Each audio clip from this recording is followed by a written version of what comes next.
दर्शकवृन्द नमस्कार अनि हार्दिक स्वागत गर्न चाहन्छु। म चक्रधामी। तपाईहरु यति बेला हेर्दै हुनुहुन्छ Buddha creation plus Buddha today पेजमा पनि यति बेला हामीहरुलाई हेरिरहनु भएको छ। मेरो पछाडी देखिराख्नु भएको दृश्य माइतीघर मण्डलाको हो। दर्शकवृन्द यति बेला 15 दिन अगाडिदेखि आज लगाएर 15 दिन अगाडिदेखि नेपाल चिकित्सक संघर्ष विद्यार्थी संघहरुको टिम आएर चाहिँ यहाँ चाहिँ नारा लगाइराख्नु भएको छ। अरु केही होइन, यहाँ चाहिँ नेपालका विभिन्न नर्सिङ कलेजहरू, एएनएम पढ्ने कलेजहरू, ठाउँहरू चाहिँ धमाधम रूपमा बन्द भइरहेका छन्। काम गर्ने ठाउँ भएन भनेर चाहिँ धमाधम बन्द भइरहेको छ भन्ने कुरा यहाँनिर आइरहेको छ। आखिर विद्यार्थीहरू, नर्सिङ कलेजहरू धमाधम बन्द भइरहेपछि विद्यार्थीहरू कहाँ गएर पढ्ने, कहाँ चाहिँ आफ्नो पढ्ने चाहना पुरा गर्ने र आफ्नो नेपाललाई एउटा नेपाल जस्तो बनाउने, स्वास्थ्य क्षेत्रमा अगाडि बढाउने भन्ने कुराहरू चाहिँ एकदम गम्भीर रहेको छ। यति बेला यो गम्भीर विषयलाई लिएर तपाईहरुमा आज उपस्थित भएका छौँ।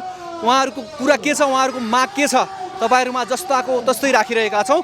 यो भिडियोलाई अन्तिमसम्म हेरेर साथ दिनु होला र यो भिडियो हेरिसकेपछि, उहाँहरूको माग हेरिसकेपछि तपाईहरुलाई कस्तो लाग्छ जस्ताको तस्तै कमेन्ट बक्समा कमेन्ट गर्न भने नबिर्सनु होला। आउनुहोस् यो भिडियोतर्फ लागौँ। कलेज चाहिँ जसरी भयो नि खुल्नुपर्छ। बहिनीहरू भाइहरू होला नि होइन, नर्सिङ चाहिँ पढ्न इच्छुक हुने उनीहरूलाई चाहिँ अब कति नर्स अब बन्ने इच्छा होला होइन, उनीहरूले चाहिँ अब आफ्नै देशमा लगानी गरेर चाहिँ पढ्न पाउनुपर्छ। हामी त पढिरहेछौँ, हामीलाई चाहिँ केही समस्या भएन होइन, तर अब आउने भाइहरू बहिनीहरूलाई चाहिँ अब समस्या भयो नि त। अब तपाईँ आफू चाहिँ पढिराख्नु भएको छ, भावी पुस्ताको पिर लिएर चाहिँ तपाईँहरू यहाँ आन्दोलनमा उत्रिनु। हजुर, अब हामीले अब हाम्रो लागि मात्र होइन, हाम्रो भाइ बहिनीहरूको लागि पनि यहाँ आएका हौँ होइन। अब उनीहरूले पनि हाम्रै देशमै बसेर चाहिँ पढ्न पाउनुपर्छ। उनीहरूको राइट्स हो कि आफ्नै देशमा बसेर लगानी गरेर चाहिँ उनीहरूले पढ्न पाउनुपर्छ। जति अब ब्याचलरै गरे पनि हाम्रो देश नेपालमा स्यालेरी राम्रो छैन, त्यही 15-20 हजार 25-30 हजार होइन। अब हामीले लगानी त 10-15 लाख गरेर पढेको हुन्छौँ नि त। अब त्यत्रो लगानी गरेर पढेर सर्टिफिकेट लिएर हामीले 10-15 हजारको जागिरले खाएर त्यहाँ पुग्दैन नि त। कि त्यही अनुसार हामीले लगानी गरेर पढेको अनुसार सरकारले चाहिँ त्यही अनुसार चाहिँ स्यालेरीहरू चाहिँ प्रोभाइड गर्नु पर्यो होइन। अनि त्यही भएर चाहिँ अब हाम्रो बाहिर जाने मेन भनेको नेपालमा केही गर्छु भनेर तपाईँ लाग्नुभयो भने तपाईँले 15-20 लाख रुपियाँ खर्च गरेर कहिले उठाउने त 25-30 हजारले? अब नेपालमा त त्यो पोसिबल नै छैन यसरी होइन। आफूले पढेर यत्रो लगानी गरेर पढेको अनुसार त अब नेपालमा अब हामीले त्यो पैसा हामीले पढेको त्यति पैसा चाहिँ उठाउँछौँ भने त्यो त पोसिबल नै छैन होइन। भनेपछि तपाईँहरूको माग चाहिँ के त?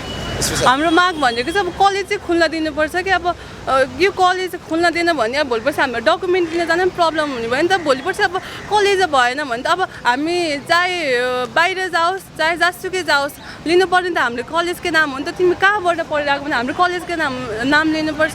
अनि भोलिपर्सि अब कलेजै भएन भने हाम्रो डकुमेन्ट लिन पनि त्यसरी नै प्रब्लम हुने भयो। अनि डकुमेन्ट अब भोलिपर्सि तिम्रो त कलेजै रहेनछ भनेपछि त त्यो हाम्रो डकुमेन्टहरू पनि अब भ्यालुलेस हुने भयो नि त। अनि त्यो भ्यालुलेस भएपछि अब हामीलाई त बिएन गर्न मन होला, मास्टर गर्न रहर होला होइन।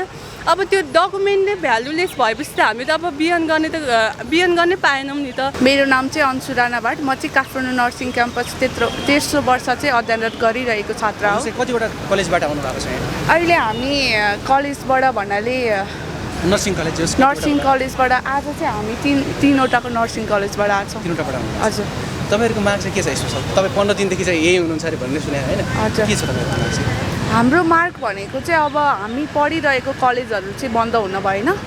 त्यस्तै गरी अब हाम्रो भाइ बहिनीहरू पनि पढ्छु भनेर आउनुभयो नि त, उहाँहरूलाई पनि अब एउटा के अरे पढ्नको लागि चाहिँ हाम्रो कलेजहरू चाहिँ बन्द हुन भएन। त्यस्तै गरी अब हाम्रो कलेजै बन्द भयो भने त हाम्रो अस्तित्व नै रहेन नि त। 100 बेड भएको हस्पिटल चाहिन्छ भन्नुभएको छ। हस्पिटल भएर मात्रै त हामीले सिक्ने होइन नि त, पेसेन्ट हुनु पऱ्यो हस्पिटलमा। हाम्रो हस्पिटलमा चाहिँ अहिले कलेजको चाहिँ 50वटा बेड भएको हस्पिटल छ। त्यो भएर अब हाम्रो के अरे 100वटा बेड भएन भनेर चाहिँ हाम्रो हस्पिटल नै बन्द भयो, कलेज पनि बन्द गर्ने भनेको छ नि त। त्यसमा चाहिँ अब हामीले हस्पिटलमा बेड भएर चाहिँ सिक्ने होइन, हामीले पेसेन्ट भएर सिक्ने हो नि त। अब तपाईँहरूको माग पुरा भयो भने तपाईँहरू के कदम चाल्नुहुन्छ होला विद्यार्थीहरूले चाहिँ? अब के सरकार समक्ष तपाईँले चाहिँ के माग गर्ने? अब हामी त यसैमा लड्ने सबैजना मिलेर हाम्रो माग पुरै गर्नुपर्छ भनेर लड्ने। हामी त आफ्नो देशमा केही गर्छौँ भनेर बसेको हो नि त। हामी पढ्छु भन्दा पनि पढ्न नपाउने त हुँदैन नि त त्यस्तो। त्यही भएर जहिलेसम्म हामीले यो माग जितिन्न तबसम्म यहीँ धर्ना आउने, यहीँ गर्ने, सबैजना नर्सिङ कलेज बन्द गरेर। अहिले 3rd इयर पढिराख्नु भएको छ होइन, लगभग तपाईँको सकिन लाग्यो, अब नर्सिङ सकिन लाग्यो। हजुर। तपाईँको नर्सिङ सकिँदाखेरि चाहिँ तपाईँको खर्च टन्नै भयो होला, त्यो खर्च चाहिँ अब उठाउन गाह्रो हुने भयो नि। अब नेपालमै हामी त अब केही गर्छु भनेरै पढेको हो नि त। हामी केही भन्छु, आफ्नो देशको रक्षा गर्छु, सेवा गर्छु भनेर पढेको। अब हामीले जे पढेर छौँ नि त्यही अनुसार चाहिँ हामीले जबहरू पाउन पर्यो। तपाईँहरू चाहिँ के उद्देश्यले माइती घरमा आउनु भएको छ? धेरै दिनदेखि म देखिरहेको छु हजुरहरूलाई यहाँनिर चाहिँ। एकदम धन्यवाद। हामी विगत 15 दिनदेखि माइतीघर मण्डलामा छौँ र यो धर्नामा हामी प्राविधिक शिक्षा र चिकित्सा शिक्षा अन्तर्गत खास गरी पारामेडिकल विषय, नर्सिङ, फार्मेसी, पब्लिक हेल्थ लगायतका पारामेडिकल विषयहरूसँग सम्बन्धित विद्यार्थी, शिक्षक, कर्मचारी, अभिभावक, हाम्रा शुभचिन्तक र यो देशभित्र प्राविधिक शिक्षा र चिकित्सा शिक्षालाई माया गर्ने, यो देशभित्र प्राविधिक शिक्षा र चिकित्सा शिक्षा चाहिँ प्रगति भएको हेर्न चाहने नागरिक समाजसहित हामी 15 दिनदेखि धर्नामा छौँ र यो देशको प्राविधिक शिक्षा र चिकित्सा शिक्षामा जुन किसिमले चाहिँ अहिले देशभित्रका अफसरहरूलाई विदेशतिर पठाउने गरी राज्यका संयन्त्रहरू नै लागेको हामीलाई अनुभूति भएको छ, त्यसको विरुद्धमा हामी यो राज्यलाई झस्काउनका लागि माइतीघर मण्डलामा छौँ। जस्तै तपाईँ 15 दिनदेखि भन्नुभयो होइन, 15 दिनदेखि त आउनुभयो, तर तपाईँहरूको माग कहिले सुनिन्छ त? अब हाम्रो मागको विषयमा यहाँले सुन्नुहोला, यो देशका सबै प्रिन्ट मिडिया, इलेक्ट्रोनिक्स मिडियाहरू सबैतिर यो विषय असाध्यै प्राथमिकताका साथ उठेको छ। सडकमा पनि हामी 15 दिनदेखि यो कुरालाई सशक्त रूपमा उठाइराखेका छौँ र संसदमा पनि हाम्रो प्रतिनिधि सभा, राष्ट्रिय सभा सबैतिर हाम्रा यो देशका जननिर्वाचित प्रतिनिधिज्यूहरूले पनि यसलाई गहनतापूर्वक उठाइसक्नु भएको छ। हामी यही आन्दोलनको चरणमा, सडक आन्दोलनको चरणमा पनि शिक्षा मन्त्रालय, स्वास्थ्य मन्त्रालय, श्रम रोजगार मन्त्रालय, प्रधानमन्त्री कार्यालय, यो देशका सबै निकायहरूमा पुगेका छौँ। उहाँहरूले पनि यो विषयलाई असाध्यै गम्भीरतापूर्वक लिनुभएको छ र सम्माननीय प्रधानमन्त्रीज्यूले यो समस्या असाध्यै महत्त्वपूर्ण समस्या हो, हामी यसलाई समाधान गर्छौँ भन्नुभएको छ र यो विषयमा गम्भीर रूपमा छलफल बहस भइराखेको छ। निर्णय आउँछ भन्ने कुरामा हामी आश्वस्त छौँ, विश्वस्त छौँ। तर यो निर्णय गरिरहँदा हाम्रा देशका विद्यार्थीहरूलाई विदेश पठाउन पल्केका, हाम्रो देशको स्वदेशी लगानीलाई खतरामा पारेर विदेशीहरूसँग कमिसन खान पल्केका दलालहरूले राज्यलाई नीति निर्माण गर्ने काममा कहीँ कतै रोक्न सक्छन् भनेर तिनीहरूको विरुद्ध खबरदारी गर्न हामी माइतीघर मण्डलामा छौँ। हामी विश्वस्त छौँ हाम्रो राज्यले यो प्राज्ञिक आन्दोलनको महत्त्व बुझेको छ। जस्तै तपाईँहरूको माग पुरा भयो भने के स्वदेशमै सबै नेपालीहरूले चाहिँ तपाईँको जागिर पाउँछ भन्ने छ र के ग्यारेन्टी छ? जागिरको ग्यारेन्टी, सबै नेपालीले जागिरको ग्यारेन्टी तपाईँ हामीले भने जस्तो गफ गरे जस्तो भाषण गरे जस्तो सजिलो छैन। तर हामीले सुरुवात के गर्न सक्छौँ भने हाम्रो देशभित्रका सम्भावनाहरूलाई देशको लागि प्रयोग गर्ने एउटा कमिटमेन्ट, एउटा प्रण गरेर काम सुरु गर्न सक्छौँ र हाम्रो देशमा भएका जति पनि शिक्षण संस्था र स्वास्थ्य संस्थाहरू छन्, ती शिक्षण संस्था र स्वास्थ्य संस्थाहरूमा देशले तोकेको मापदण्ड अनुसार हामीले स्वास्थ्यकर्मी राख्न सक्छौँ। देशले खोजे अनुसारको स्वास्थ्य सेवा हामी दिन सुरुवात गर्न सक्छौँ र देशभित्रका सम्भावनाहरूलाई विदेशतिर पठाउने जुन च्यानल बनेको छ त्यो च्यानललाई आजबाट हामी टुक्रा टुक्रा पार्न सक्छौँ, देश विकासको अभियान सुरु गर्न सक्छौँ। जस्तै अब आर्मी धेरै भयो भन्ने थियो, त्यस्तै या नर्सहरू या चिकित्सकहरू धेरै भयो भनेर बन्द गरे कि? एकदम असाध्यै राम्रो प्रश्न हो। मलाई यो राज्यसँग प्रश्न छ। यो देशमा हाम्रो चिकित्सा शिक्षा आयोग जस्तो जिम्मेवारी लिएर बसेको आयोगको उपाध्यक्षज्यूले यति हजार नर्सहरू खाली छन्, बेरोजगार नर्स किन पढाउने, त्यसकारण नर्सिङ क्याम्पस बन्द गरिदिए हुन्छ भन्दै हिँड्नुभएको छ। म उहाँलाई यही फोरम मार्फत प्रश्न गर्न चाहन्छु, यो देशले, स्वास्थ्य मन्त्रालयले तोकेको मापदण्ड, यो देशका कुन चाहिँ अस्पतालमा 6 शैय्या बराबर 1 जना स्टाफ नर्स राखिएको छ? यो देशका अस्पतालहरूका इमर्जेन्सीका बेडहरूमा कुन चाहिँ अस्पतालमा 2टा बेड बराबर 1जना स्टाफ नर्सलाई पोस्टिङ गरिएको छ? यो देशका कुन चाहिँ अस्पतालका आइसियु वार्डमा एउटा बेड बराबर 1जना स्टाफ नर्स राखिएको छ? राज्यले तोकेको मापदण्ड अनुसार नर्सहरूको दरबन्दी क्रिएट नगर्ने, राज्यले तोकेको मापदण्ड अनुसार स्वास्थ्य कर्मीहरूलाई प्लेसमेन्ट नगर्ने, अनि त्यसपछि स्वास्थ्य कर्मीहरू बेरोजगार भए भनेर त्यसको प्रश्न हामीप्रति उठाउने गर्न मिल्छ? यहाँभन्दा लाचारीपन, यहाँभन्दा गैर जिम्मेवारीपन के हुन सक्छ अरू? म तपाईँको लोकप्रिय मिडिया मार्फत यो प्रश्न राज्यका निकायहरूलाई गर्न चाहन्छु। तपाईँहरूको स्पेसल माग के त? हाम्रो स्पेसल माग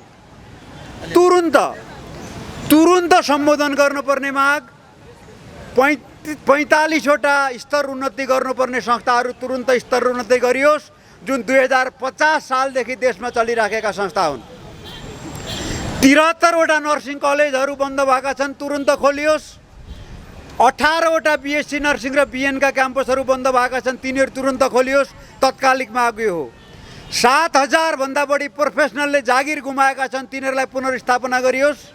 सिटिभिटी र चिकित्सा शिक्षा आयोग पुनर्संरचना गरियोस्। चिकित्सा शिक्षा ऐनलाई संशोधन गरियोस् र देशभित्र चिकित्सा शिक्षा र प्राविधिक शिक्षा चाहिँ एकदम प्रस्फुटित हुन पाउने गरी विश्व बजारको हब हुने गरी विकास गरियोस् र यो देशभित्र विद्यार्थीले आफ्नो देशमा पढ्न पाउने वातावरण बनोस्, अभिभावकले आफूले लगानी गरेर आफ्ना बच्चा बच्चीलाई आफ्नो देशमा पढाउने वातावरण बनोस्, हामी स्वास्थ्य कर्मीले देशभित्र देशका जनतालाई सुरक्षित वातावरणमा बसेर आफ्नो सेवा दिन पाउने वातावरण बनोस् र हाम्रो देश एउटा समृद्ध अर्थतन्त्र भएको सबल देश बनोस्। यी हाम्रा दीर्घकालीन कुरा हुन्।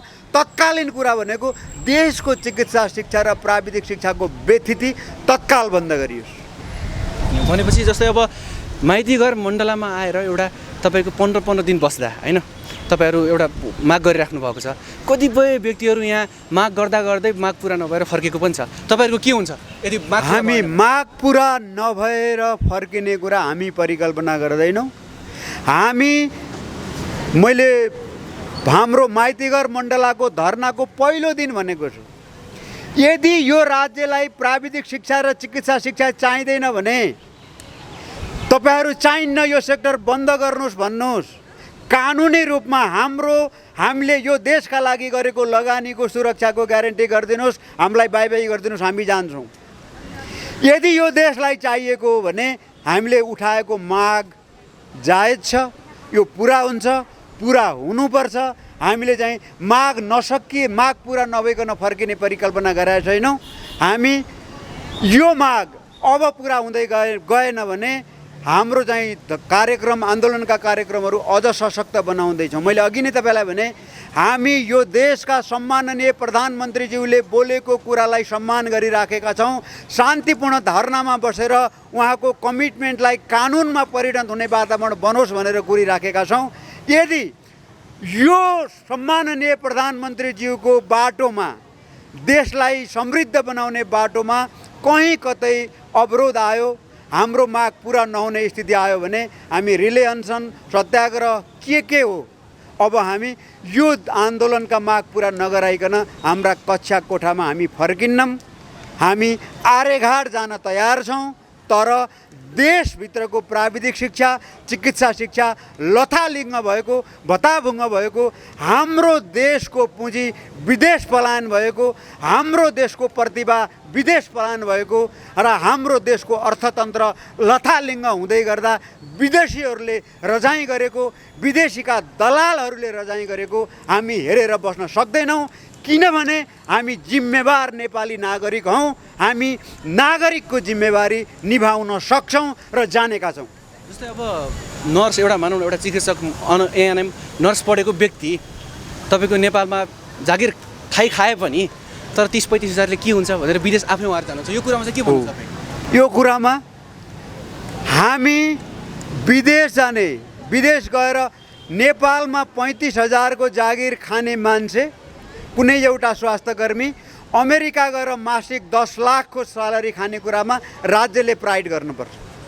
र यसको समाधान के हो भने लेबरलाई विदेश पठाउनुको साटो दक्ष स्वास्थ्यकर्मी विदेश पठाउन राज्यलाई के घाटा हुन्छ। तर हाम्रा राज्यका सिस्टमहरू खाली हुन नदिनका लागि जनशक्तिको उत्पादनलाई प्राथमिकतामा राखौँ।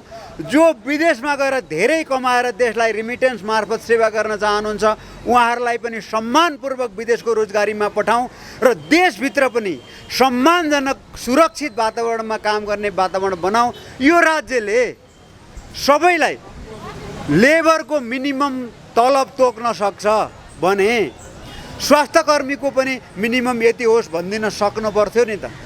त्यसकारण अर्को कुरा म तपाईँलाई भन्छु, एउटा विद्यार्थी राज्यले 50 लाख रुपियाँ लगानी गरेर निशुल्क पढाउँछ 5 वर्ष, जम्मा 2 वर्ष, 1 वर्ष सरकारी, 1 वर्ष दुर्गम, 1 वर्ष सुगममा काम गरेपछि ऊ राज्यको ऋणबाट मुक्त भयो। गलत कुरा, त्यो हुन मिल्दैन। तपाईँ एउटा स्वास्थ्यकर्मी जो नेपाल सरकारमा स्थायी भएर 2 वर्ष सेवा दिएछ त्यसलाई छात्रवृत्तिमा तपाईँ पढाउनुहोस् न 5 वर्ष। त्यो 5 वर्ष छात्रवृत्तिमा पढेको कर्मचारी देशप्रति ओबिडेन्ट हुन्छ, देशको लगानीप्रति जिम्मेवार हुन्छ र 20 वर्ष होइन आफू बाँचन्जेल यो देशमा सेवा गर्छ। त्यसकारण छात्रवृत्तिमा पढाउने कुरामा कर्मचारीहरू स्वास्थ्यकर्मीहरूले छात्रवृत्तिमा पढ्ने कुरामा प्राथमिकता पाउनु पर्यो। स्वास्थ्यकर्मीहरूले छात्रवृत्तिमा पढ्ने कुरामा कोटाहरू तोकिनु पर्यो र स्वास्थ्यकर्मीको क्यारियर वृद्धिको हिसाबले स्वास्थ्यकर्मीलाई विदेश नजाऊ मात्रै भन्ने होइन, विदेश नजाऊ यो देशमा बसेर काम गर्यो भने तिमीलाई राज्यले यो सुविधा दिन्छ भनेर राज्यले सुविधाका प्याकेजहरू घोषणा गरोस् न। हामी त्यो दिन देख्न चाहन्छौँ। हामी यही देशमा बसेर यही देशका नागरिकलाई स्वास्थ्य सेवा दिन चाहन्छौँ। जस्तै अब पूर्ण भएको एउटा दक्ष जनशक्ति होइन, ऊ चाहिँ विदेश गएर कमाउने।